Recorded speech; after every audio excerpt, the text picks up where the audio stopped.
Bob, wow, incredible turnout, some beautiful airplanes, 5 different categories. Normally have 3, and we decided this year we would expand a little bit. We had military, we had standoff scale, electric, sport, and what we call ARF, or almost ready to fly. And those planes are bought in a fashion that all you have to do is basically put them together, and it's not a lot of work, but we did have a category for those because they're so nice now. A lot of guys have those. These scale models, I mean, look exactly like real airplanes. We're fortunate that we've got so many members in the club that actually like to build or model. There's a lot of aspects to our hobby. We've flying is one aspect, but another big aspect, and a lot of guys do this, is build. And we're fortunate that we have some excellent builders in our club, and we've got a couple visitors here today that we're actually judging for us that are master builders, and they've got some beautiful airplanes here that maybe you'll see in a minute. We're fortunate that we've got such a nice site. We fly out at Converse Airport, which originally was an old Navy or naval training site. So it's all concrete, and we fly off of the grass and the concrete. But we like to have visitors. Matter of fact, we have shows out there where we have quite a few people show up. And one of the things about our club, I think, is we're very friendly. I've been a member of several clubs. This is a very friendly club, and the public is always welcome. How did you get interested in flying? I've always been interested in airplanes, like back when I was a kid, 60 years, well, long enough ago. But what got me started is I started in control line, which you'll find a lot of these people that have advanced, or a control liner might not like that. But anyway, they've migrated from control line to radio control. And I started when I was 12 years old. I saw a picture of a little airplane, and I actually sold seeds, if you can believe that or not. I sold, I don't know how many tons of little packages of seeds, and I got a control line, and that started, I was 12 years old. So when I first started, I was 12. Very interesting. Bob, we hope to see you at the next Fly-In Cruise-In with a big display like this. Well, I'd like to thank you for coming out on the part of the Converse Flying Eagles. We're glad to have you and appreciate everything you've done for us, and we'll be there. Okay, thank you. Thank you. I'm with Dave Chu and Gary Bussell in front of their beautiful scale model World War II airplanes. Dave and Gary are quite active master builders and also master pilots flying in the Top Gun series sponsored by the AMA. Dave, tell us a little bit about that. That's a competition for scale. A lot of warbirds and jets and some aerobatic things, and guys come from all over the country, and it's invitation only, and some overseas, and it's held in Florida every year so far, pretty much, and it's pretty competitive, and it's an honor to be invited. I've not been the last couple years, but I think when the kids are gone, I might think about going back. And so. Tell us about this airplane right here. This is a built from plans. The model is. It's a Hellcat, flew in World War II, obviously off a carrier.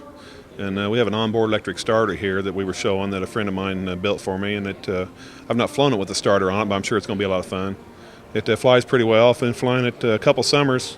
Weighs about 40 pounds, thereabouts. It has Robart retractable gear that you can purchase, and a 2-cycle 3.7 cubic inch gasoline engine in it. It's probably 9, I've lost track, like 9 or 10 servos in it to make everything work. And it flies real well. Gary, tell us what the AMA is all about. Well, the AMA is an organization for the modeler, and there's a lot of disciplines in this. Like me and David are into scale. There's pylon racing, helicopters, precision aerobatics, free flight, control line. There's all kinds of special interest groups under that. And even these come under what's called IMAA, which is a large scale model airplane. But the AMA is an organization of about we're around 180, 190,000 U.S., and it's the national organization that makes the sporting rules through input from all the modelers all across the country. The AMA is really the members, just like this club right here in Marion and Converse. It's made up of clubs clear across the country.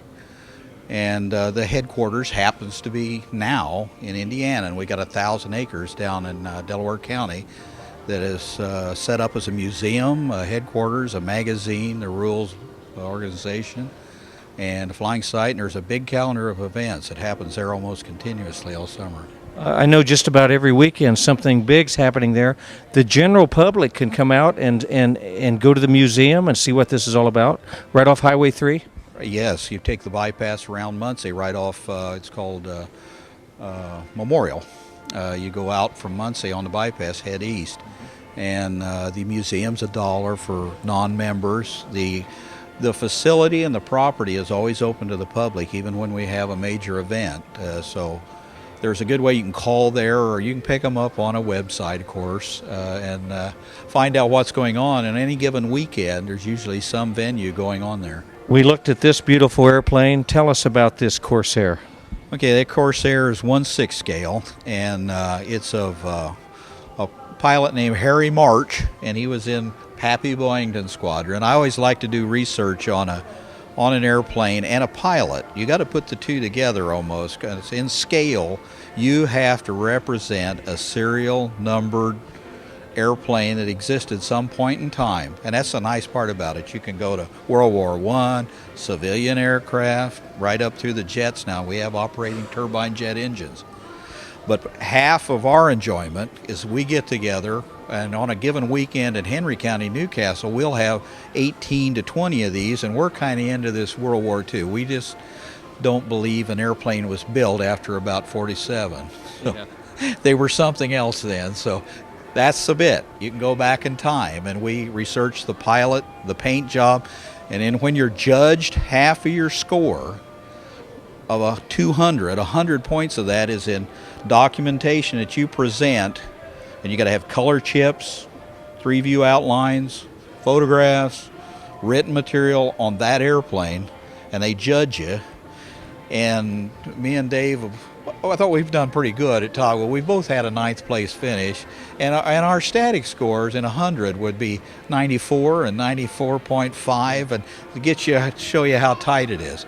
Now you do those 10 maneuvers, and after 4 flights of 10 maneuvers, they average your best 3, and that's your other half of your 200.